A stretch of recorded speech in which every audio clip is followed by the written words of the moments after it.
नमस्कार, जय हिंद, वंदे मातरम। दोस्तों आजकल बहुत ही ट्रेंडिंग में चल रहा है इस बच्ची का वीडियो। दोस्तों आप लोग देख रहे हैं, बहुत ही सोशल मीडिया पे अलग अलग तरीके से आज इस बच्ची के लोग जानते भी हैं और दोस्तों पसंद भी करते हैं। लेकिन दोस्तों जहां पे लोगों को पूरी उम्र लग जाती है वायरल होने में, आज दोस्तों 3 साल की उम्र में इन्होंने एक नई कारनामा करके दिखा दिया कि दोस्तों यदि आपके अंदर टैलेंट है तो दोस्तों आप लोग कुछ न कुछ कर सकते हैं।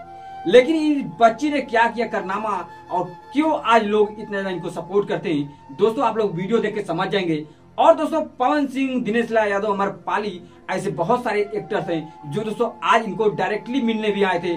और दोस्तों आप लोग बैकग्राउंड में देख सकते हैं, वीडियो देख सकते हैं कि आज इनसे इतने ज्यादा लोग सपोर्ट कर रहे हैं कि आज ये किस तरीके से अपनी वॉइस लिपसिंग दोस्तों अपने सॉन्ग पे, अपने दोस्तों इंस्टाग्राम पे शेयर किया। दोस्तों पवन सिंह ने डायरेक्टली इनसे दोस्तों बात किया था।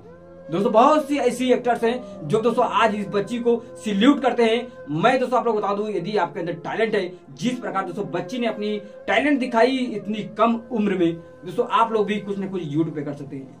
दोस्तों इस बच्ची का फुल स्टोरी देखने के लिए मेरी चैनल जुड़िए। मिलते रहेंगे हर रोज एक नई स्टोरी। तब तक के लिए जय हिंद।